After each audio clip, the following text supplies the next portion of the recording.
comes to suffering, when it comes to looking at Jesus as the one who is perfect in everything and has suffered, when Gen Z looks at Jesus, are we more for the gospel or are we more against the gospel? Because with some people, they would say that Gen Z, like, we are just godless, like, we want God, we don't need God, we do everything ourselves.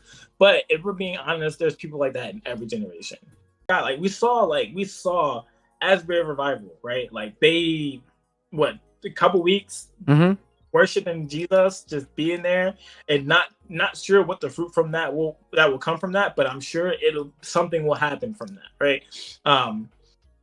Yeah, I think, like, with, like, in being in ministry, I often hear about, like, hey, like, Gen Z college people, they just don't want Jesus. Guys don't want to be in the church anymore. Like, what are your thoughts on all of that?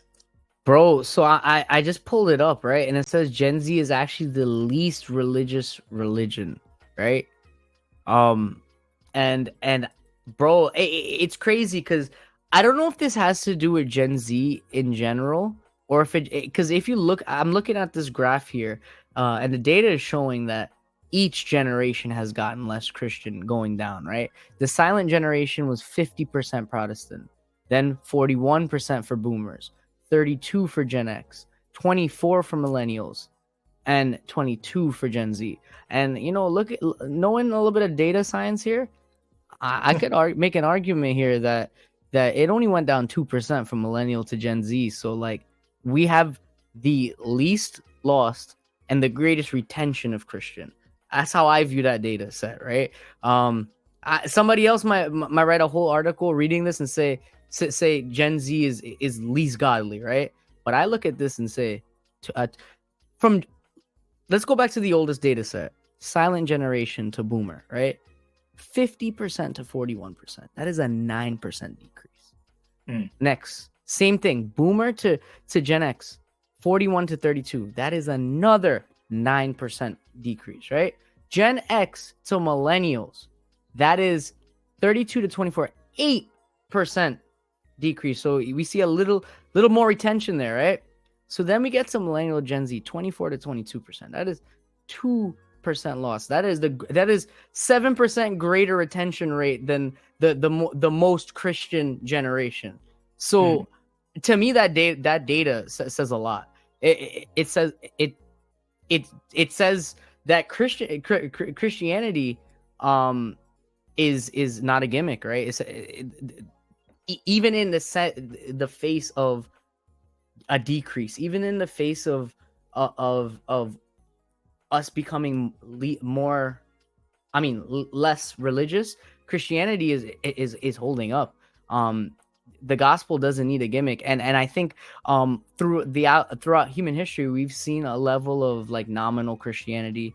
We've seen forced Christianity through like culture, through government, and it's never worked. And I see a big setup for a great revival coming, man. Like, because this 22%, a lot. There's the greatest retention in those last couple generations. That means that these 22%. This is just a really big generalization I'm making here, but that 22% has the fire, man. That 22% isn't 20. It's hanging on, right? As these articles are saying, it's hanging on, right? So when people are clutching to the gospel, right? The Bible says, "In your weakness, my power is made perfect." So hanging on, I feel like that's in our weakness, right? Yeah. If Christ's power is manifested in perfection, bro, I feel like we're setting up for a great revival. A non-nominal, full of fire, fervent for the gospel revival. Yeah. No, I believe that too, bro. I think, honestly, bro, you remember that I won't mention no, scrap that. I'm not gonna say it at all. But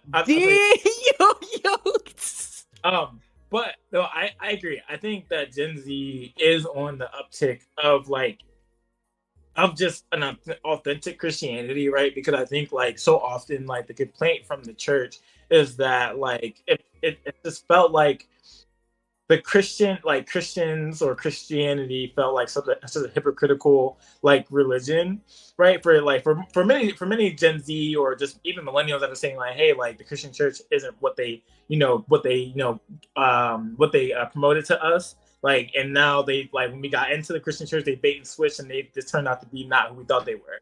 So Yeah, I yeah. think, to be honest, I feel like Gen Z saw so much of what so much of a Christianity that wasn't like how it should be promoted, and that when they come to actually believe and trust in Jesus and the gospel, that they're just like, hey, this is the real thing, and I know it's the real thing because I saw the fake one, right? And this is or anything I have been fakely walking with Jesus. I'm not saying that at all, but I'm saying that there have been some instances where Gen Z is, I think, very much with like, hey, like I'm not down for the fakeness. You know what I mean? Like I authentic thing, and if the real authentic thing is Jesus and his gospel and what I'm seeing through the scriptures, I'm hanging on to that because I know what it's like, you know what I mean? So I think, honestly, I think Gen Z is set up to do something very big. I was in the YouTubeverse, right? I don't know if you know him, the guy, the streamer Gideon. Yeah, bro. He recently gave his life to Jesus. Yo, what you know about Gideon, bro? I know. I'm about to tell your job you was watching Gideon, bro. Bro, I barely know nothing, but I know this. He is like 22, 23 years old, right? Same with Young Don, right? He is probably our age, maybe. Bro, what about Ryan Trahan, bro? Arguably, probably the biggest YouTuber in the world right now. Son, and I'm saying, I'm just like, I'm thinking that God is doing something amazing with Gen Z, despite what the older generations are saying. Like they're saying, like, hey, like Gen Z doesn't want God, but you see Gen Z wanting God. You see Gen Z wanting Jesus, and I think like God's using that, right? I don't know how, and I don't know what that will look like, 10, 20 years from now.